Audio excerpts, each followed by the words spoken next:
다니엘서 강의 44번째 다니엘이 본 메시아 환상이라고 하는 제목으로 말씀을 나누려고 합니다.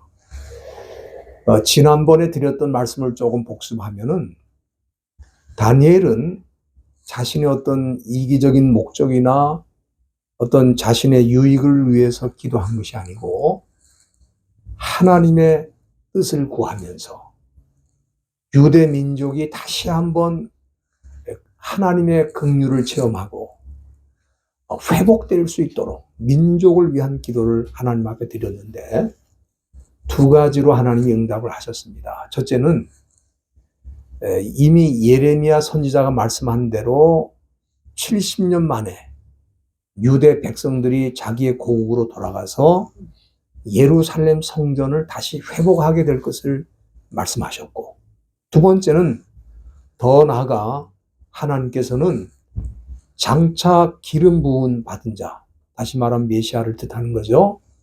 메시아를 이 세상에 보내서 죄악을 영속하며 영원한 의를 드러내실 것이다. 영원한 의를 드러내신다. 이런 응답을 주셨어요. 여기 영속된다는 말은 사실은 히브리 말로 카파즈라고 그러는데, 카파르라고 그러죠. 카파르는 이 용서를 한다, 그런 뜻입니다. 그렇기 때문에 우리 하나님께서는 이 다니엘의 기도를 들으시고 예루살렘 또 유대 민족만 회복하는 게 아니라 더 나아가 전 인류를 이 메시아를 통해서 회복하게 되실 것에 대한 그런 응답을 주신 것입니다. 그런데 천사가 그 전해준 그 기도 응답의 그 내용 가운데 보면은 9장 26절에 보면은 한 왕의 백성이 그 성읍과 성호를 회파한다, 그런 내용이 들어가 있습니다. 이것은 예루살렘 성전이 비록 70년 만에 이제 회복이 되지만은 그 후에 헬라 제국과 로마 제국이 예루살렘에 다시 쳐들어와서 성전을 무너뜨리고, 그리고 다시 한번 유대 민족이 고난의 시간을 보내게 될 것을 보여주신 것입니다. 그러니까 겨우 70년 만에 유대 민족이 회복이 됐는데, 하나님께서는 다시 한번 그 유대 민족이 고통을 당하고 예루살렘 성전이 무너지고 또 고난의 시간을 또 맞이하게 될 것을 말씀하신 거예요. 그러니까 어떻게 보면은 절망의 메시지죠. 이게 소망의 메시지인데 사실은 또 절망의 메시지예요. 왜? 회복이 되는데 또 무너질 것에 대한 말씀을 주셨으니까. 그렇지만은 우리 하나님께서 이 다니엘에게 메시아가 오심으로 그때 완전히 회복이 될 것에 대해서 말씀하셨기 때문에 이 다니엘은 절망 중에서도 또 소망을 느끼게 된 것입니다. 그런데 이 메시아가 오셔서 영원한 회복을 이루시기 전에 사탄이 제사와 예물을 금지할 뿐 아니라 또 미운 물건이 거룩한 곳 성전에 들어가서 하나님의 교회와 하나님의 백성들을 괴롭히게 될 것을 또 보여주셨습니다. 그렇기 때문에 이 시대에 사탄이 교회 안에 침투해서 교회를 어지럽히고 또 믿는 성도들을 향해서 핍박을 하고 괴롭혀도 그건 하나도 이상한 일이 아닙니다. 하나님께서 이미 그렇게 될 것을 다 말씀하셨기 때문에 말씀하신 대로 진행이 되는 것이다. 그렇게 여러분들이 이해하시길 바랍니다.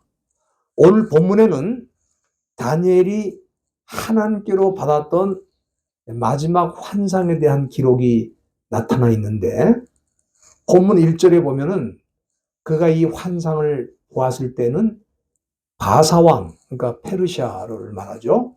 이 바사왕 고레스, 사이러스입니다. 고레스 3년이라고 그렇게 시기를 여기 말씀해 주셨습니다. 이때는 사실 다니엘의 기도가 응답이 돼가지고 바벨론의 포로로 끌려왔던 유대 민족들이 고국으로 돌아가는 그런 시기였습니다. 그리고 지금 다니엘의 나이는 80대에 이르지 않았을까 그렇게 생각을 합니다.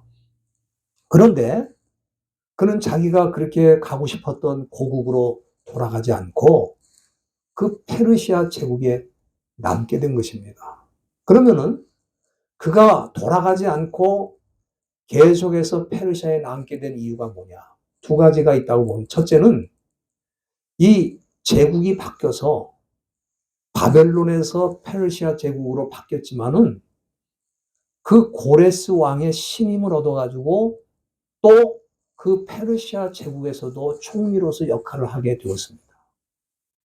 그래서 자기가 할 일이 있기 때문에 남았다 그렇게 볼 수가 있고, 두 번째는 더 중요한 일이 있는데 그건 뭐냐면은 하나님의 계획이 있었기 때문에 그렇습니다. 그 하나님의 계획이라는 건 뭐냐면 그곳에 남아서 하나님께서 주시는 이 계시의 말씀을 받아가지고 기록해가지고 후대에 전하는 사명을 그에게 주신 것입니다. 그래서 다니엘은 그 페르시아 제국에 남아가지고 하나님이 그에게 주셨던 모든 계시들을 기록해가지고 그 후대 사람들이 읽게 하고 또 이 마지막 때 우리들도 그 다니엘이 기록한 그 말씀 그것을 보면서 이 시대를 어떻게 살 것인지 마음에 준비하고 신앙의 길을 결정할 수 있도록 하나님께서 누구를 이 다니엘을 그 지역에 남도록 하셨다 이 말이에요. 오늘 이게 굉장히 중요한 말씀입니다. 오늘 본문 1절 중간에 보면은 다니엘이 받았던 그 계시의 말씀은 뭐냐? 한마디로 큰 전쟁에 관한 것이다. 큰 전쟁에 관한 것이다. 그렇게 지금 말씀하고 있습니다. 여기 이 큰 전쟁은 무엇을 의미하는가? 세 가지로 이해할 수 있다고 봅니다. 첫째는 바벨론을 이제 페르시아가 정복했잖아요. 그런데 그 후에 알렉산더 대왕을 중심으로 하는 헬라 제국이 일어나서 이 페르시아 제국을 무너뜨리고 그리고 그 후에 이 마게도냐 제국이 4개로 나뉘면서 그 중에 가장 강한 나라가 시리아인데 시리아가 다시 한번 예루살렘에 쳐들어와 가지고 성전을 무너뜨리고 유대 민족을 짓밟게 되는 그것을 큰 전쟁의 첫 번째로 뽑을 수 있겠습니다. 두 번째는 로마 제국이 일어나서 다시 한번 세상을 정복하면서 유대 땅에 또다시 쳐들어와서 예루살렘을 회파하고 성전을 회파하고 또 유대 민족을 괴롭히는 그런 전쟁이 있게 될 것을 보여주는 겁니다. 거기에 포함되어 있는 게 큰 전쟁이라는 개념 속에. 그 다음에 마지막에 이 큰 전쟁이라고 하는 개념 속에는 이제 그 이후에 하나님을 믿는 자들이 교회를 세워서 수많은 사람들에게 복음을 전하는데 이 사탄이 믿는 자들을 괴롭히기 위해서 로마 제국을 쓰기도 하고 그 이후에 악한 자들을 통해서 성도들을 괴롭히면서 이 영적인 전쟁을 벌이게 될 것을 그 큰 전쟁에 포함시킨 거예요. 그리고 마지막 주님이 다시 오실 때에 일어나게 되는 거대한 영적 전쟁도 그 개념 속에 들어가 있다. 그렇게 볼 수 있겠습니다. 그렇기 때문에 이 큰 전쟁이라는 것은 당시 유대 민족에게 관계된 전쟁뿐만 아니라 오늘 이 시간까지 사탄이 믿는 사람들을 상대로 해서 핍박하고 괴롭히는 모든 영적 전쟁을 다 포함하는 의미에서 큰 전쟁이라는 개념을 거기에 쓰신 것입니다. 그래서 오늘 본문 1절 끝에 보면은 다니엘이 이 환상을 보고 큰 전쟁에 관한 일을 분명히 알게 되고 또 그 이상을 깨닫게 되었다. 그 환상을 깨닫게 되었다. 이렇게 말씀하고 있는데 사실은 이 큰 전쟁에 관한 거는 이미 하나님께서 다니엘에게 기도 응답으로 주셨던 그 말씀에도 이미 들어가 있는 거예요. 그런데 이게 다시 한번 이 환상을 통해서 다니엘이 확실하게 깨닫게 되었다는 그런 말씀이 여기 있는 것입니다. 그래서 이렇게 깨달은 다음에는 본문 2절에 보니까 다니엘이 어떻게 됐습니까? 세일의 동안 3주 동안 슬퍼했다. 3주 동안 슬퍼했다. 그렇지 않겠습니까? 그는 하나님께서 유대 민족을 회복시켜 주실 것이라는 응답을 받았을 때 너무 기뻤을 거예요. 그런데 그 이후에 다시 새로운 나라들이 일어나서 예루살렘을 회파하게 되고 무너뜨리게 되는 것을 들었을 때 너무너무 마음이 슬픈 거예요. 그래서 그는 아무것도 먹지 않았다 그랬어요. 아무것도 먹지 않았다. 여기 3절에 보면은 세일애가 자기까지 좋은 떡을 먹지도 않고 고기도 먹지 않고 포도주를 입에 대지도 않고 또 기름을 얼굴에 바르지도 않고 너무 슬퍼서 너무 마음이 괴로워서 아마 하나님 앞에 기도하면서 금식을 했던 것 같아요. 그런데 이렇게 세 일회가 지난 후에 다니엘은 더 이상 슬퍼하지 않았어요. 왜 그러냐면은 이 두 번째 환상을 통해서 그는 하나님의 깊은 뜻을 알게 되었기 때문에 그렇습니다. 4절에 보면은 정월 24일에 히데겔이라는 큰 강가에 있었는데 이 정월이라는 것은 유대인의 달력입니다. 유대인의 달력으로 니산월을 정월이라고 그러는데 우리 달력으로는 한 3월 달이 됩니다. 3월 달이 되는데 히데겔 강가, 히데겔은 사실은 요즘 많이 쓰는 티그리스 강을 히데겔이라고 그럽니다. 히데겔. 네. 아람어로 히데겔. 티그리스라는 강이죠. 아주 큰 강이 아닙니까? 그 강가에서 보니까 눈을 들어 보니까 한 사람을 보았다. 한 사람을 보았다. 그러면은 이 다니엘이 본 이 한 사람은 누구를 말하는가? 어떤 사람들은 천사라고도 하고 또 어떤 영적인 존재라고도 말하는데 사실은 메시아로 보는 게 가장 정확하다. 다시 오실 메시아 환상을 이 다니엘이 본 것이다. 근데 우리가 그 근거로 말씀드리자면은 5절 말씀에 보면은 그 한 사람이 세마포 옷을 입었다 그랬는데 이 세마포 옷이라는 것은 순결, purity and holiness, 순결과 거룩함을 상징합니다.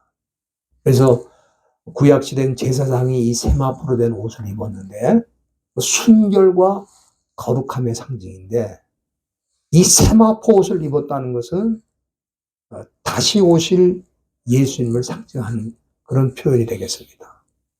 그리고 두 번째는 허리에 우바스 정금띠를 띄었다. 우바스라는 것은 지역 이름이에요. 아라비아에 있는 한 지역인데 거기에서 금이 그 당시에 굉장히 많이 나왔습니다. 그래서 예루살렘 성전을 지을 때도 거기서 나오는 금으로 장식을 하고 그랬는데 그 우바스의 금으로 정금으로 허리띠를 띄었다. 이거는 금은 왕을 상징하는 거거든요. 그러니까 우리 예수님께서 만왕의 왕으로 오실 것에 대한 그 상징으로 저는 쓰였다고 생각이 됩니다. 여러분들이 그 요한계시록을 보면은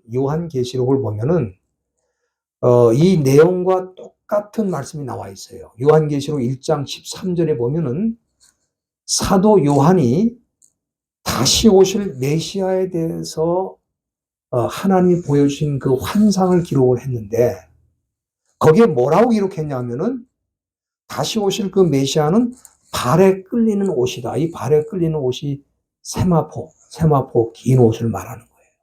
그리고 가슴에 금띠를 띄었다. 그러니까 이 내용이 오늘 본문 5절 말씀과 거의 일치하는 말씀이죠. 일치하는 말씀이에요.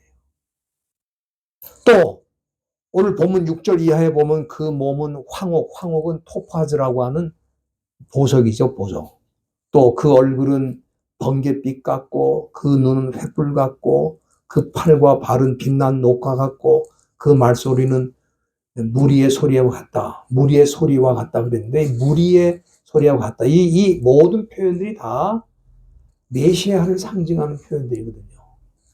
이 내용이 요한계시록 1장 13절부터 16절까지에도 또 거의 같은 내용이 나와 있습니다. 그러니까 다니엘은 BC 예수님이 오시기 전 537년 전이니까 BC 537년에 살았던 사람이고 사도 요한이 이 계시를 받았을 때는 AD 한 80년 정도 된다고 보는데 그러니까 거의 시기적으로 보면은 600년 차이가 있는 거예요. 다니엘과 요한계시록은 600년 정도의 차이가 있고 이 다니엘은 아까도 말씀드린 대로 히데겔 강가에서 이 계시를 받았고 그리고 이 사도 요한은 반모섬이라고 하는 섬에서 그 계시를 받았으니까 장소적으로 틀리고 시기적으로도 그런 엄청난 간격이 있는데도 불구하고 두 사람의 기록한 내용이 거의 일치한다 이 말이에요. 그러면 왜 일치를 할까?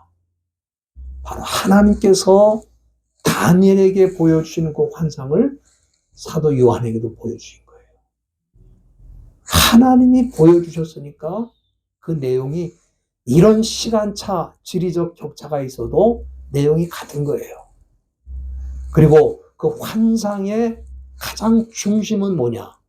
다시 오실 메시아. 이 다니엘도 다시 오실 메시아.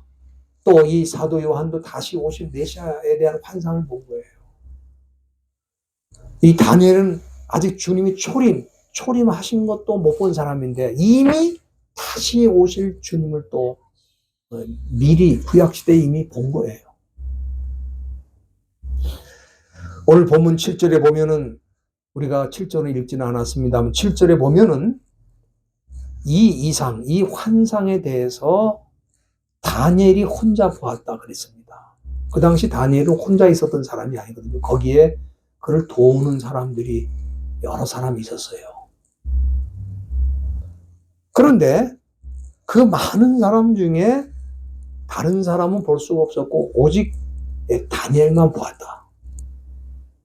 그러면은 다니엘이 어떻게 이 환상을 홀로 봤을까? 사람들이 많은데 왜 다니엘의 눈에만 그 환상이 보였을까?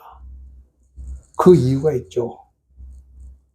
우리가 이미 다니엘서 9장 3절에 살폈습니다마는 다니엘은 기도의 사람이에요. 내가 금식하며 베옷을 입고 또 죄를 무릅쓰고 주 하나님께 기도하고 간구하기로 결심했다. 한마디로 기도의 사람인 거예요. 기도의 사람. 그리고 이 기도의 사람일 뿐만 아니라 9장 23절에 보면은 거기 중간에 가브리엘 천사가 이 다니엘을 향해서 뭐라고 말하냐 하면은 너는 크게 은총을 입은 자라. 그러니까 거기에 다니엘을 돕기 위해서 있었던 사람들 뿐만 아니라 여러 사람이 있었는데 왜 이 환상이 다니엘의 눈에만 보이고 다른 사람에게 보이지 않았는가? 그거는 다니엘은 기도의 사람이고 또 하나님의 큰 은총을 받은 사람이기 때문에 그것을 볼 수 있었다. 그런 얘기입니다. 사실은 저와 여러분들도 그런 은혜를 받은 사람인 줄로 믿습니다. 여러분들 이 세상 인구가 80억 가까이 수많은 사람들이 지구촌에 살고 있지만은 우리들처럼 예수님이 다시 오실 것이고, 예수님이 다시 오시면 완전한 구원이 이루어지고, 이 세상의 모든 전쟁은 끝이 나고, 그리고 악한 마귀 사탄도 정복이 돼서 이제 영원한 하나님의 심판을 받게 된다. 이 말씀, 이 예언의 말씀을 이 지구상에 있는 사람 중에 얼마나 되는 사람이 믿겠냐 이 말이에요. 생각보다 적습니다. 80억 인구 가운데 여기 성경에서 이 다니엘이 예언한 대로, 또 사도 요한이 예언한 대로, 우리 예수님이 말씀하신 대로, 예수님이 당신이 스스로 말씀하셨잖아요. 다시 오실 것이라고. 그런데 이 진리를 믿을 수 있는 사람이 얼마나 되느냐? 얼마 안 된다 이 말이에요. 사실은. 그럼 어떤 사람이 올 수 있느냐? 기도의 사람과 또 하나님의 은총을 받은 사람만이 이 진리를 깨우치고 또 그 말씀을 아멘으로 받는다 이 말이에요. 그래서 저와 여러분들이 복을 받은 사람인 줄로 믿습니다. 예? 여러분들 이거 사람의 이성으로, 사람의 노력으로 깨우칠 수 있는 게 아니에요. 하나님의 은혜가 임해야 되는 거예요. 여러분들이 잘 아는 것처럼 사도 바울이 다메섹 도상에 믿는 제자들을 잡으러 갈 때에 그때 혼자 간 거 아닙니다. 같이 여러 사람이 이제 이 예수님을 믿는 제자들을 잡으려고 간 거예요. 그런데 그 다메섹 도상에서 부활하신 주님을 만난 사람은 사도 바울밖에 없어. 그 사람이 여러 사람이 있는데도 사울만 부활하신 주님의 그 모습을 보고 주님의 음성을 들은 거예요. 한 번도 예수님을 만난 적이 없어요. 한 번도 예수님의 음성을 들은 적이 없어요. 그런데 어떻게 해서 그가 주님을 만나게 되고 주님의 음성을 들었을까? 하나님의 은혜가 임한 거예요, 그에게. 그 사람들 중에 특별히 사울이라는 청년이 하나님의 쓰임을 받기 위해서 하나님의 은혜를 받고 거기서 꼬꾸라지고 거기서 회개하고 하나님의 복음을 전하는 사람으로 다시 태어나게 됐는데 그게 하나님의 은혜의 역사거든요. 다니엘도 마찬가지입니다. 그 페르시아에 수많은 사람들이 살고 수많은 유대인들이 있고 또 그 히데겔 강가에 와서 있을 때에도 그를 돕기 위해서 많은 사람들이 있었지만 그 중에 이 한 사람, 이 다니엘만 그것을 보았고 그리고 이 다니엘서를 기록한 거예요. 우리가 이미 본문 2절에서 살핀 것처럼 다니엘은 처음에 이 환상을 보았을 때 세일의 동안을 슬퍼했습니다. 유대 민족이 겨우 포로에서 해방돼가지고 고국으로 돌아왔는데 다시 무너지게 된다는 말씀을 들었을 때 슬플 수밖에 없었어요. 괴로울 수밖에 없었어요. 그런데 그가 이것을 극복하게 된 그 이유가 뭐냐? 다시 오실 메시아에 대한 환상을 본 다음에 이 세상에 큰 전쟁이 있지만 결과적으로는 메시아가 오셔서 모든 전쟁을 끝내시고 이 땅에 완전한 구원을 베풀어 주시고 그리고 영원히 승리하실 것에 대한 그 환상을 보았기 때문에 더 이상 슬퍼하지 않았어요. 더 이상 슬퍼하지 않았어요. 우리가 살고 있는 이 시대는 다니엘이 기도 응답으로 받은 71의 예언, 이 71의 예언은 이미 제가 설명을 드렸는데 이것이 다 이루어지고 71회 가운데 한 일회가 지금 남아있는 거예요. 한 일회. 이 한 일회는 어떤 시간이냐? 사탄에게 주어진 마지막 시간이에요. 우리 주님이 십자가에 죽으시고 부활하시고 승천하신 그때부터 이제 주님 다시 오실 때까지의 그 시간을 한 이래로 본 거예요. 다니엘은. 한 이래. 그 한 이래가 남은 거예요. 이 한 이래 기간 동안은 사탄이 할 수만 있으면 택한 자라도 넘어뜨리기 위해서 수단 방법 가리지 않고 정치 권력을 이용하기도 하고 또 매스컴 언론을 활용하기도 하고 또 컬처 이 문화를 사용하기도 하고 심지어 돈을 끌어다가 사탄이 수많은 사람들을 미혹하고 넘어뜨리고 주님을 믿는 신앙을 포기하도록 유혹하는 이 시간이 바로 한 일의 기간 동안에 이루어지는 거예요. 그렇기 때문에 우리가 주님 다시 오시는 그때까지 심지어 교회 안에 멸망에 가증한 것, 다시 말하면 자기를 위장하고 사탄의 일꾼임에도 불구하고 의의 일꾼처럼 서가지고 사람들을 잘못된 진리로 가르치고 또 잘못된 것으로 이끌어가는 그런 일이 일어나도 이상하게 생각할 하나도 없어요. 사탄에게 주어진 마지막 이 한 일의 기간 동안 사탄은 수단 방법 가리지 않습니다. 어떤 방법, 어떤 도구를 써서라도 믿는 사람들 한 사람에도 줄이는 것이 이 사탄의 목적이기 때문에 예배를 방해하기도 하고 교회를 폐쇄하기도 하고 수많은 방법과 또 자기의 능력과 지혜를 동원해가지고 하나님의 나라를 도전하고 믿는 자들을 핍박하게 될 것입니다. 그런데 이 마지막 한 일회가 끝나면 어떻게 됩니까? 하나님의 정하신 종말이 이르게 되고 사탄에게 하나님의 진노가 쏟아질 것이라고 다니엘은 그것을 본 거예요. 네? 그것을 본 거예요. 2600년 전에 본 거예요. 그래서 그걸 기록했어요. 그래서 지금 우리가 그걸 알게 된 거예요. 이 다니엘서를 읽고 공부하면서 그 예언이 이미 그때 다 다니엘에게 주어진 걸 알게 된 거예요. 여러분들 그렇습니다. 그러니까 여러분들이 지금 살고 있는 이 시대는 정상적인 사고와 정상적인 믿음을 가지고 사는 사람은 살기가 어려워요. 왜? 사탄이 마지막 한 일회를 그냥 보내지 않습니다. 수단 방법을 가리지 않고 심지어 교회 안에까지 들어와서 어떤 데는 목사로 가장을 하고 장로로 가장을 하고 교회를 어지럽혀요. 이게 이상한 일이 아니라는 거야. 이걸 자꾸 사람들이 왜 교회 안에 그런 일이 있을까? 이상하다. 이상하게 생각할 필요 하나도 없어요. 이미 다니엘서에 다 예언이 된 거야.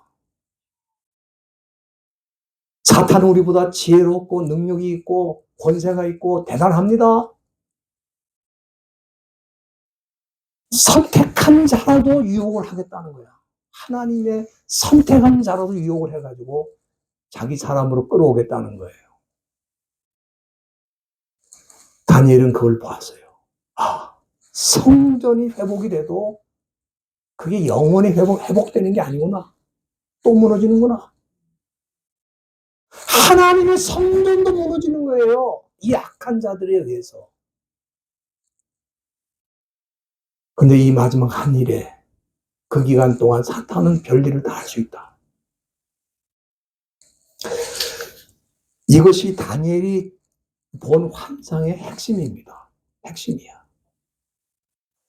그렇기 때문에 오늘 이 시대에 우리들이 믿는 자로서 어려운 일을 당해도 결과적으로 볼 때 하나님께서 다시 오실 메시아를 통해서 이 모든 일을 정리하고 완전히 회복하고 구원하실 것이라는 이 소망 속에 우리가 사는 거예요.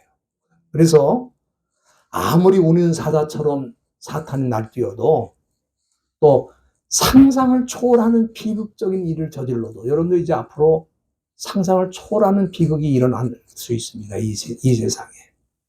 그래도 여러분들 두려워하지 마세요. 왜? 그건 말씀대로 되는 거예요. 그러나 마지막에 영광스럽게 주님이 다시 오셔서 모든 전쟁을 다 끝내시고 우리를 영원한 구원으로 이끌어내시는 축복의 세계가 열리게 될 것을, 새 하늘과 새 땅이 열리고 새 시대가 열리게 될 것을 바라보시면서 여러분들이 신앙생활 하다가 어려움과 고통을 당하셔도 끝까지 믿는 편에 중심을 잡으시고 거기에 머무르셔서 주님을 맞이하시는 저와 여러분들 다 되시기를 주님의 이름으로 부탁드립니다. 기도